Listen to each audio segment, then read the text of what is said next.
le monde, j'espère de tout cœur que vous allez bien. Le prophète Mohammed sallallahu alayhi wa sallam a dit en s'adressant à ses compagnons Inni a'lamukum billah, c'est-à-dire je suis celui d'entre vous qui a la meilleure connaissance de Dieu. Que signifie connaître Dieu? C'est le propos de cette vidéo. Le premier point à retenir, c'est qu'aucune créature ne connaît la réalité de Dieu. Ni les prophètes, ni les anges ne connaissent la réalité de Dieu. Seul Dieu sait sa réalité. Le fait qu'une personne connaisse Dieu, ça ne lui donne pas accès à la réalité de Dieu. Abu Bakr as-Siddiq, radiyallahu anhu, le meilleur des compagnons du prophète Mohammed, sallallahu alayhi wa sallam, à la lumière de ce que le messager lui avait enseigné, a dit une règle en or. Reconnaître ton incapacité à atteindre la réalité de Dieu est une connaissance en soi. Cette règle signifie que quand tu sais que tu ne peux pas atteindre la réalité de Dieu, alors tu es en possession d'un savoir et d'une connaissance. Par conséquent, tu sais que personne ne peut atteindre la réalité de Dieu, ni par l'imagination, ni par l'illusion, ni par la réflexion, ni par le dessin, ni par l'inspiration, ni par la sculpture, ni par les logiciels, ni par les intelligences artificielles, ni par aucun autre moyen. Pourquoi?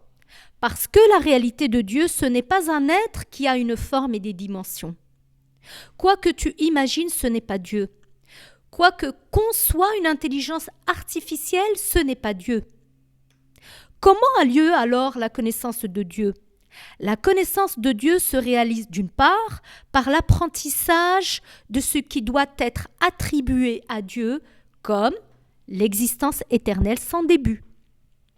La connaissance de Dieu se réalise d'autre part par la connaissance de ce qui est interdit d'être attribué à Dieu, comme l'incapacité et la forme.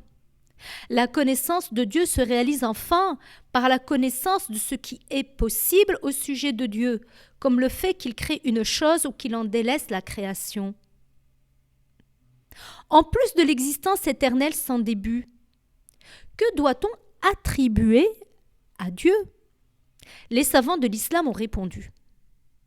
Ils ont dit que c'est un devoir de connaître 13 attributs de Dieu qui ont été cités plusieurs fois dans le Coran honoré et dans le hadith du prophète sallallahu alayhi wa sallam. Parmi les attributs de Dieu, 13 ont été mentionnés maintes fois dans le Coran honoré et par le prophète sallallahu alayhi wa sallam. Et ce sont ces 13 attributs-là qu'il faut absolument connaître. Il est obligatoire d'en connaître la signification. Inch'Allah, je mettrai en ligne 13 vidéos d'environ 5 minutes chacune pour vous, mes chers auditeurs et auditrices. Chaque vidéo sera consacrée à l'explication d'un de ces attributs. Inch'Allah, ça ne vous prendra pas beaucoup de temps pour acquérir ce savoir. En revanche, il est nécessaire d'acquérir cette science, mes chers auditeurs et auditrices.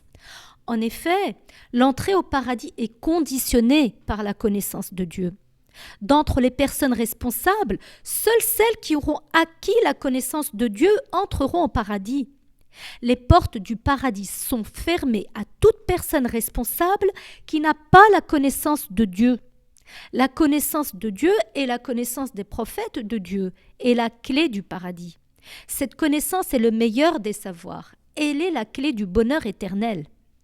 Je demande à Allah subhanahu wa ta'ala de vous accorder, chers auditeurs et auditrices, ainsi qu'à moi-même, le bonheur éternel.